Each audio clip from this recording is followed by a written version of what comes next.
أعوذ بالله من الشيطان الرجيم. بسم الله الرحمن الرحيم. وإذ قال إبراهيم رب اجعل هذا البلد آمنا واجنبني وبني أن نعبد الأصنام رب إنهن أضللن كثيرا من الناس فمن تبعني فإنه مني ومن عصاني فإنك غفور رحيم. صدق اللہ العظیم. قابل صد احترام مکرم حاضرین گرامی و سامعین کرام، سورہ ابراہیم کی ایک آیت مبارکہ میں نے آپ کے سامنے تلاوت کی ہے. اللہ جل شانہ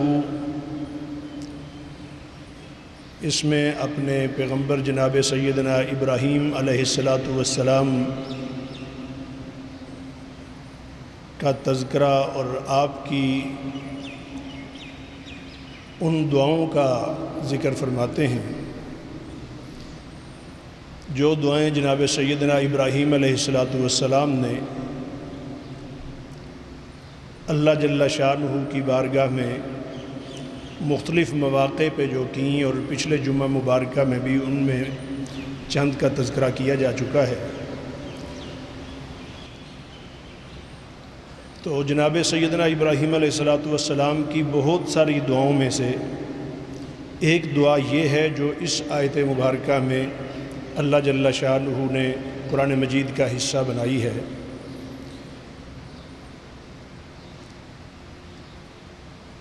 حرم بیت اللہ کے متعلق دعا کرتے ہیں، مکہ مکرمہ کے متعلق،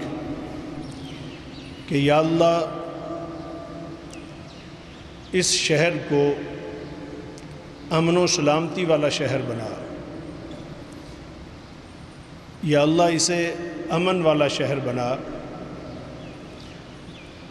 اور اس سے پہلے جس آیت مبارکہ میں اس شہر کے امن کے لیے دعا کی، وہیں ساتھ یہ دعا بھی کی وَارْزُقْ أَهْلَهُ مِنَ الثَّمَرَاتِ،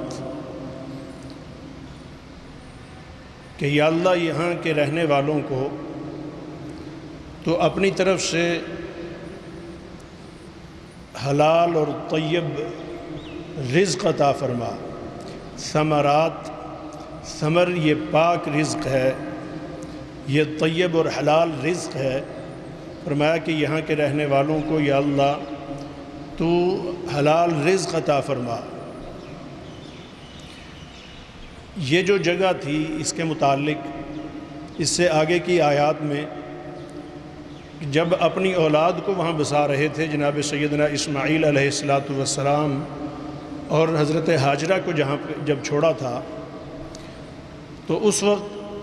اس جگہ کے متعلق اللہ جل شانہ کی بارگاہ میں فریاد کی تھی ربنا انی اسکنت من ذریتی بواد غیر ذی زرع، کہ اے اللہ تیرے حکم پر اپنی بیوی کو اور اپنے معصوم بچے کو ایسی جگہ پہ چھوڑ دیا ہے بواد غیر ذی زرع، کہ جہاں کوئی ذرہ بھی سبزہ نہیں ہے.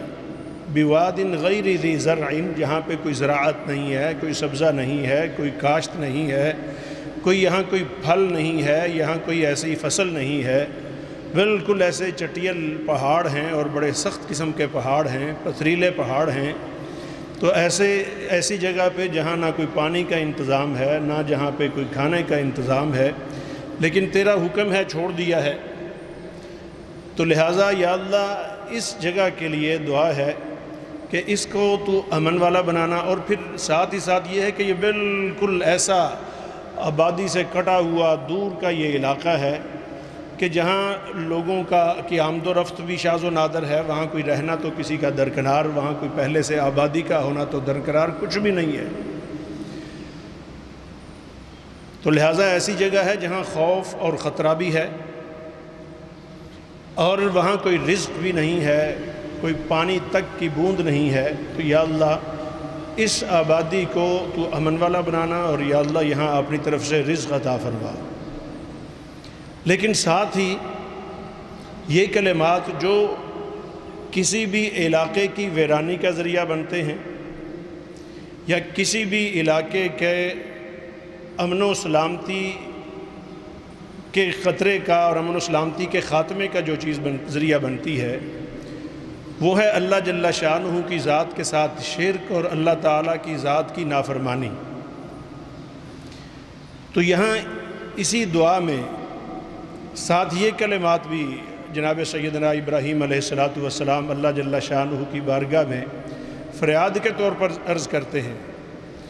کہ یا رب العالمین، یہاں میں اپنی اولاد کو بسا رہا ہوں،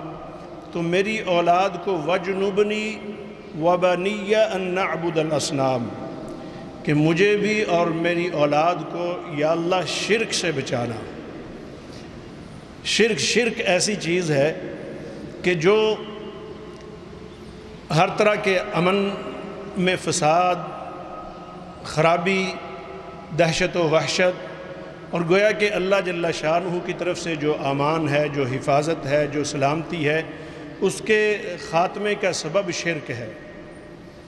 اللہ جل شانہ کی جہاں خالص پرستش ہوتی ہے، جہاں خالص اللہ جل شانہ کی عبادت کی جاتی ہے، جہاں عقیدہ بالکل خالص ہو، نظریہ بالکل اللہ جل شانہ کے احکام اور تعلیم کے مطابق ہو،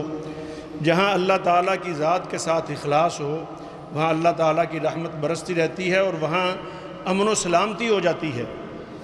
اگر کوئی ایسی جگہ ہے کہ جہاں پہ انسانوں کے لیے خطرات ہی خطرات ہیں، انسانوں کے لیے رہنے کا سکون نہیں ہے، انسانوں کے لیے تکالیف، مصائب اور مشکلات ہیں، جہاں بد امنی ہے، جہاں خوف اور خطرہ ہے، جہاں لوٹ مار ہے، انسان کی جان کا دشمن ہے، تو وہاں کے لیے اگر امن والی کوئی چیز ہے تو وہ اللہ جل شانہ کی ذات کے ساتھ سچی وابستگی، اللہ جل شانہ کی عبادت، اللہ جل شانہ کے احکام کو سمجھتے ہوئے اس پر پوری طرح عمل کرنا۔ وہ اپنی انفرادی زندگی کے ساتھ چاہے ان کا تعلق ہے، چاہے ان کا اجتماعی زندگی کے ساتھ تعلق ہے، جب بندہ یا اسی طریقے سے پوری قوم اللہ کے احکام کو سمجھ کے اپنا لیتی ہے تو اللہ تعالیٰ کی طرف سے امن و سلامتی حاصل ہو جاتی ہے جناب۔ اور امن و سلامتی کسی بھی آبادی کے لیے وہاں کی بنیادی ضرورت ہے۔ جہاں پہ امن نہیں ہے، جہاں پہ سکون اور راحت اور سلامتی نہیں ہے، تو وہاں پہ خوف و خطرات اور اس طرح کے ایسے مسائل اور مشکلات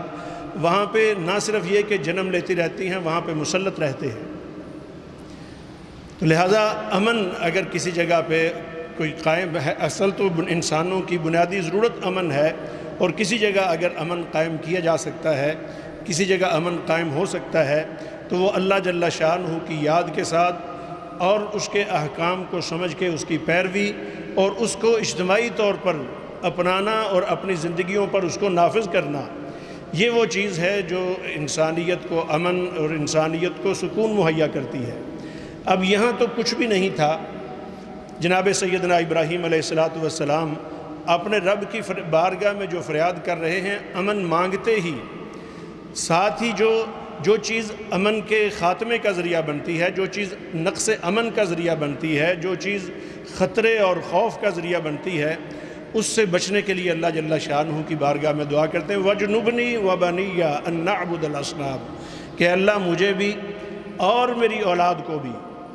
اور اولاد، یہاں پہ اولاد سے مراد صرف جناب سیدنا ابراہیم علیہ السلام کی اپنی نسل ہی نہیں،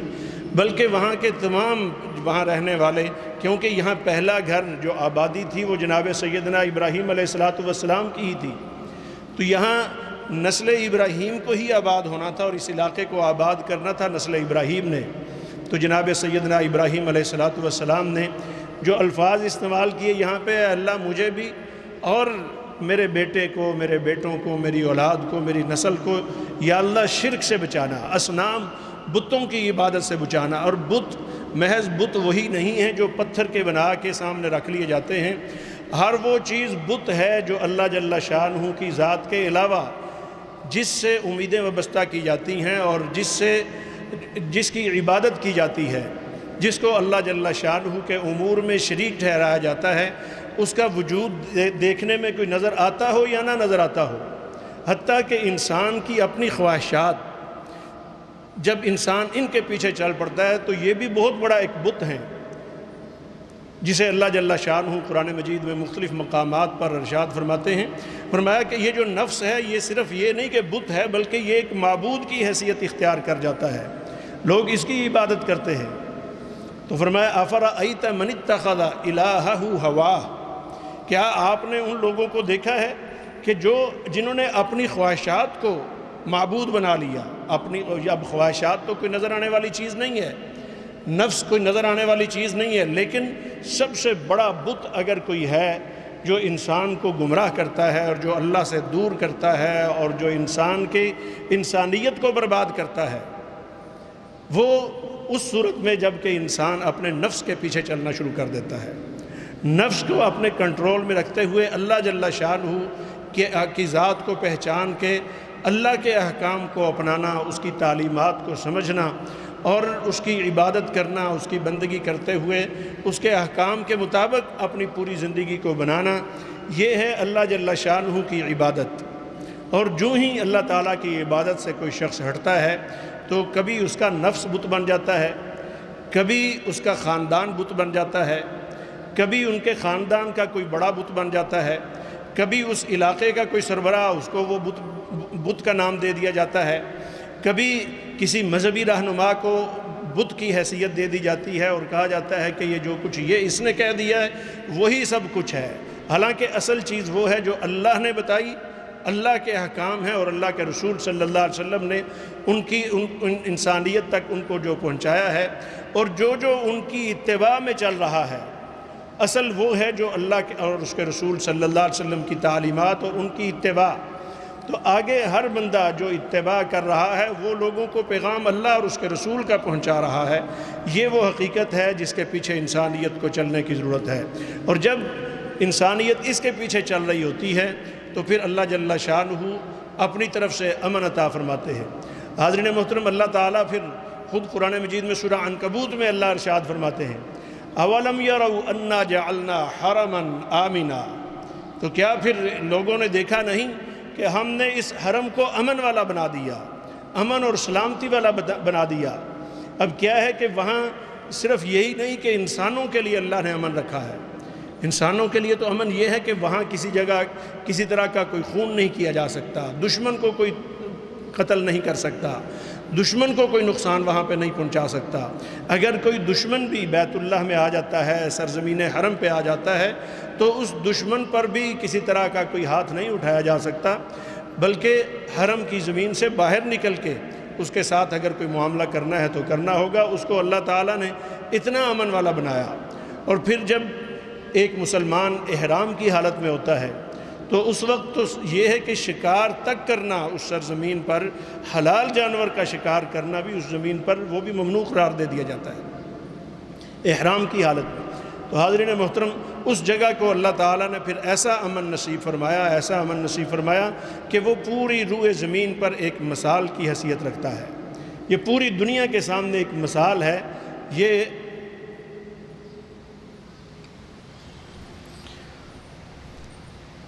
اس کو بطور مثال اور نمونے کے اللہ تعالیٰ نے کائنات کے سامنے کہ یہ وہ گھر ہے جس کو اللہ جل شانہ کی یاد کے لیے بڑے اخلاص کے ساتھ بنایا گیا، اللہ جل شانہ کی عبادت کے لیے بنایا گیا،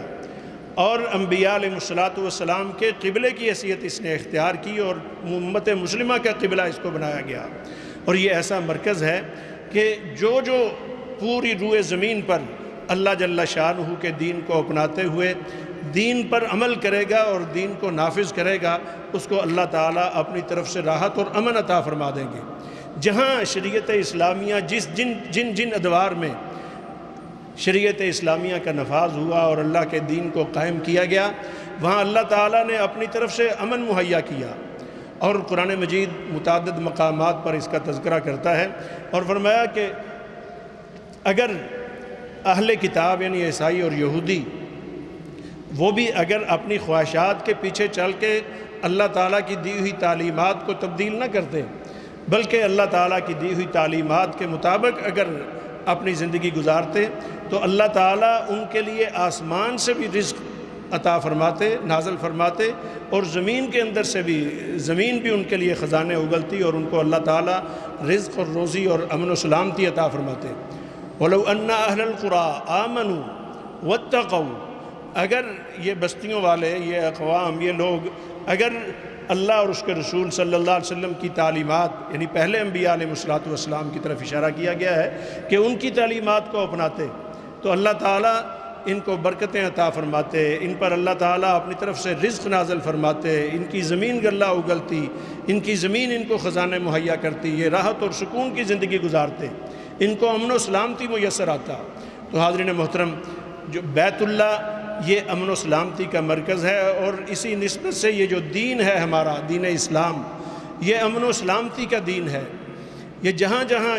جو شخص اس کو اپناتا ہے اپنی انفرادی زندگی میں، وہ راحت اور سکون کی زندگی گزارتا ہے۔ جس شخص نے پورے طریقے سے اللہ جل شانہ کے دین کو اپنے اندر بسا لیا، اپنے اندر کو اس سے منور کر لیا،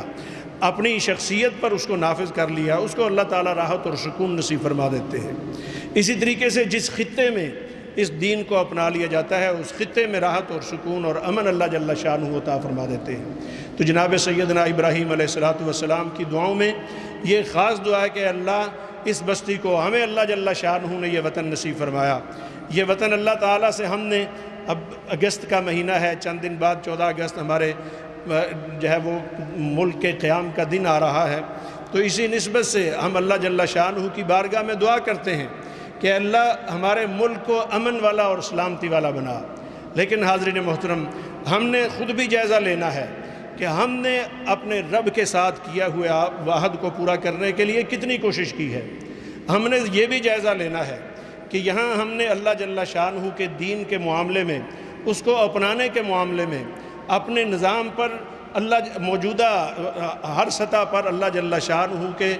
دین کے قیام کے معاملے میں ہم نے کتنی سنجیدگی سے کام لیا ہے۔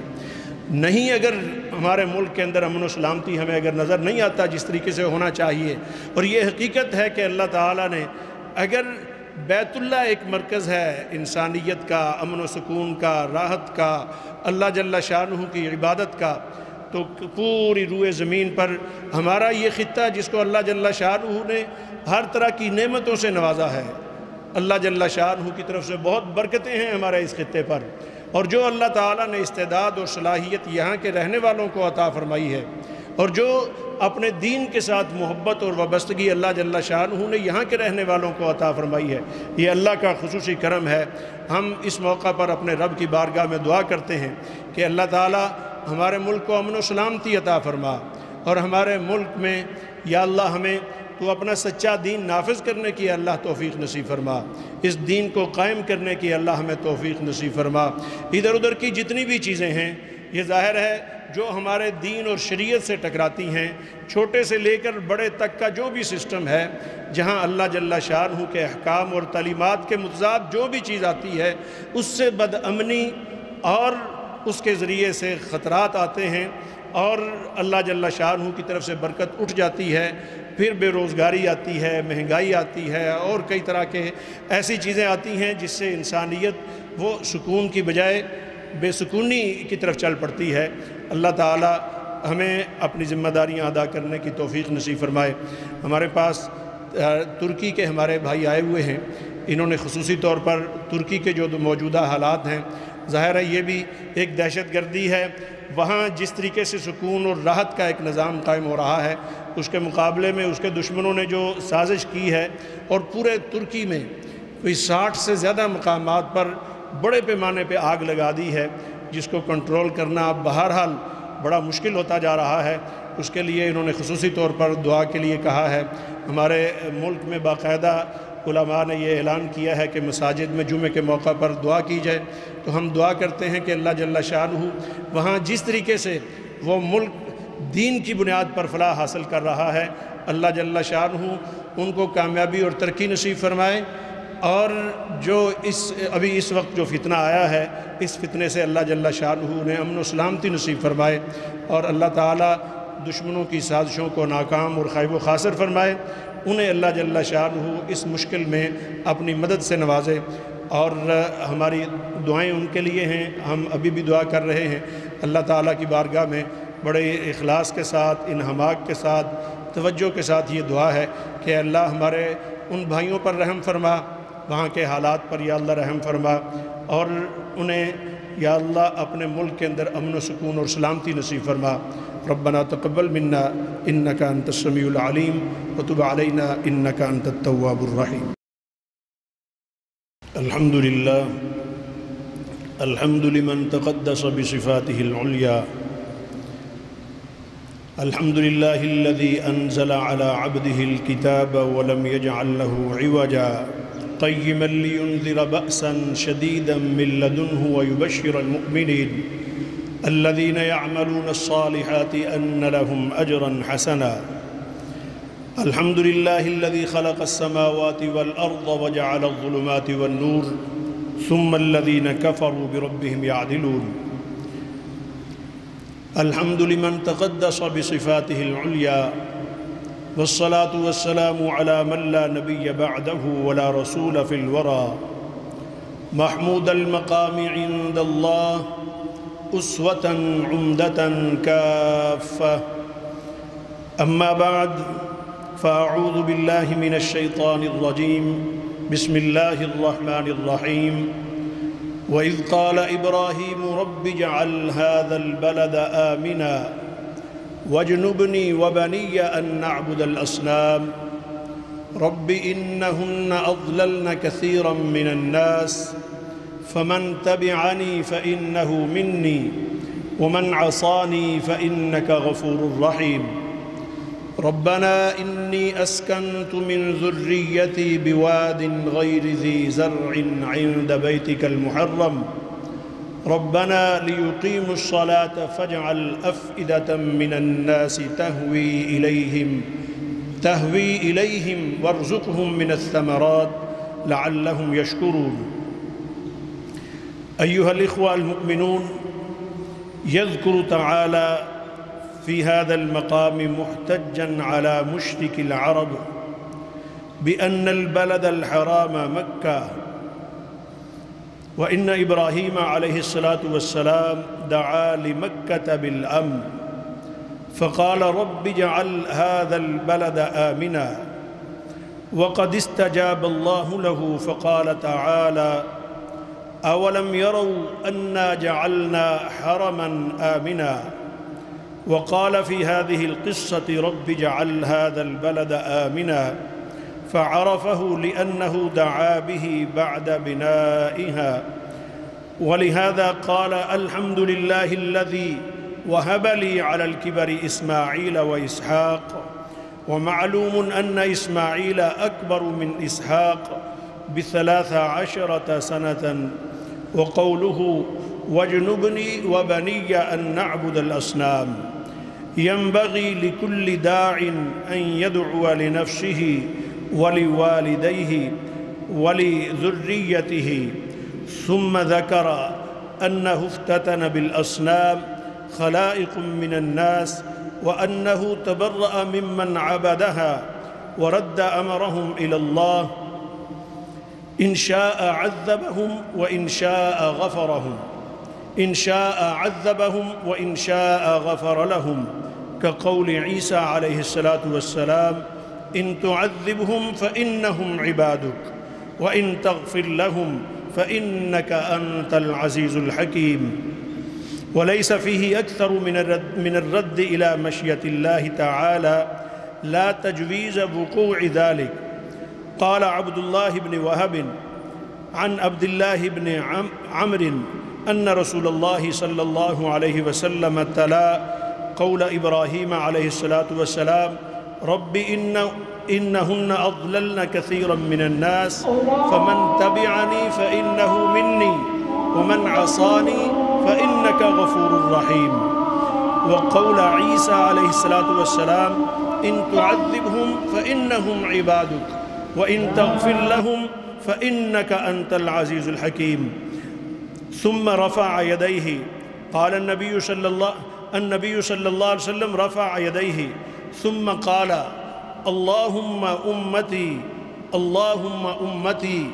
اللهم أمتي، وبكى. فقال الله اذهب يا جبرائيل إلى نبي محمد صلى الله عليه وسلم وربك أعلم وسل ما يبكيك يا رسول الله. فأتاه جبرائيل عليه السلام فسأله فأخبره رسول الله صلى الله عليه وسلم ما قال. فقال الله اذهب إلى محمد فقل له إنا سنرضيك في أمتك. أقول قولي هذا واستغفر الله العظيم لي ولكم ولسائر المسلمين.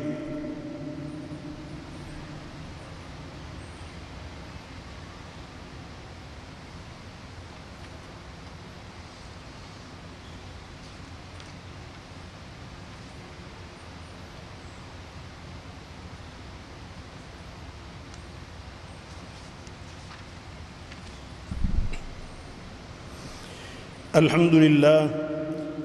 لله نحمده ونستعينه ونستغفره ونؤمن به ونتوكل عليه ونعوذ بالله من شرور أنفسنا ومن سيئات أعمالنا. من يهده الله فلا مضل له ومن يضلله فلا هادي له، ونشهد أن لا إله إلا الله وحده لا شريك له، ونشهد أن سيدنا ومولانا محمدًا عبده ورسوله. أما بعد، فيا أيها الناس وحدوا الله، فإن التوحيد رأس الطاعات، واتقوا الله فإن التقوى ملاك الحسنات، وعليكم بالسنة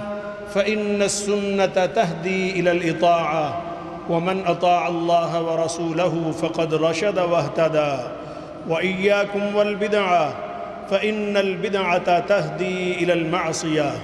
ومن يعص الله ورسوله فقد ضل فغوى. وعليكم بالصدق فإن الصدق ينجي والكذب يهلك. وعليكم بالإحسان فإن الله يحب المحسنين. ولا تقنطوا من رحمة الله فإنه أرحم الراحمين. ولا تحبوا الدنيا فتكونوا من الخاسرين. ألا وإن نفسا لن تموت حتى تستكمل رزقها. واجملوا في الطلب وتوكلوا فإن الله يحب المتوكلين.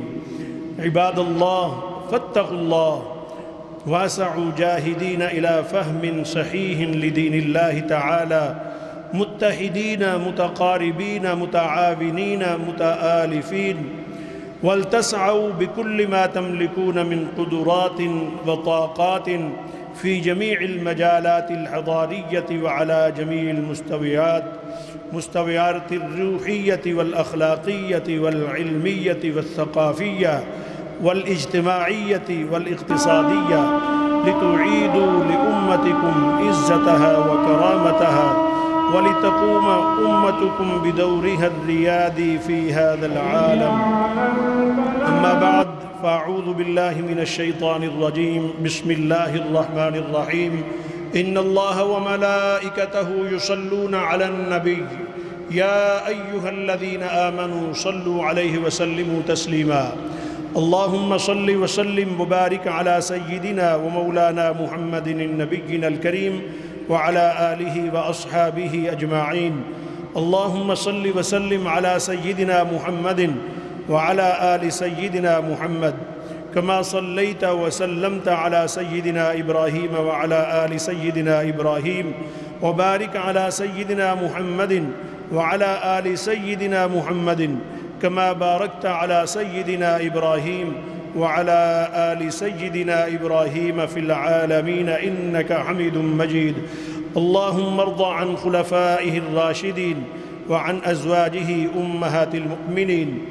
وعن سائر الصحابة أجمعين وعن المؤمنين والمؤمنات إلى يوم الدين، وعنا معهم برحمتك يا أرحم الراحمين. اللهم اجعل جمعنا هذا جمعا مرحوما، واجعل تفرقنا من بعده تفرقا معصوما، ولا تدع فينا ولا معنا شقيا ولا محروما. اللهم انصر الإسلام والمسلمين، اللهم أعز الإسلام والمسلمين، اللهم ألف بين قلوبهم وأصلح ذات بينهم، وانصرهم على عدوك وعدوهم. اللهم اهزم الكفر والكافرين، اللهم اهزم الكفر والكافرين. اللهم إنا نجعلك في نحورهم ونعوذ بك من شرورهم. اللهم شتت شملهم،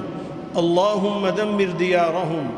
اللهم مزق جمعهم، وأنزل بهم بأسك الذي لا ترده عن القوم المجرمين. اللهم إنا نجعلك في نحورهم ونعوذ بك من شرورهم. اللهم ألف بين قلوب المسلمين ووحد كلمتهم. اللهم انصرهم ولا تنصر عليهم. اللهم ألف بين قلوبهم وأصلح ذات بينهم، وانصرهم على عدوك وعدوهم. اللهم وحد صفوفهم واجمع كلمتهم على الحق، واكسر شوكة الظالمين، واكتب السلام والأمن لعبادك أجمعين. اللهم يا حي يا قيوم يا ذا الجلال والإكرام، اللهم يا حي يا قيوم يا ذا الجلال والإكرام. لا إله إلا أنت سبحانك بك نستجير وبرحمتك نستغيث، ألا تكلنا إلى أنفسنا طرفة عين ولا أدنى من ذلك ولا أكثر. اللهم أصلح لنا شأننا كله يا مصلح شأن الصالحين. اللهم ربنا احفظ أوطاننا، اللهم ربنا احفظ أوطاننا. اللهم أنزل علينا من بركات السماء، اللهم أنزل علينا من بركات السماء، وأخرج لنا من خيرات الأرض، وبارك لنا في ثمارنا وزروعنا وكل أرزاقنا يا ذا الجلال والإكرام. لا إله إلا أنت سبحانك بك نستجير وبك رحمتك نستغيث، ألا تكلنا إلى أنفسنا طرفة عين ولا أدنى من ذلك ولا أكثر. اللهم ربنا آتنا في الدنيا حسنة وفي الآخرة حسنة وقنا عذاب النار. اللهم اغفر للمؤمنين والمؤمنات والمسلمين والمسلمات الأحياء منهم والأموات، إنك سميع قريب مجيب الدعوات. عباد الله رحمكم الله، إن الله يأمر بالعدل والإحسان وإيتاء ذي القربى وينهى عن الفحشاء والمنكر والبغي، يعظكم لعلكم تذكرون. اذكروا الله تعالى، ولذكر الله تعالى أولى وأتم وأهم وأكبر، والله يعلم ما تصنعون.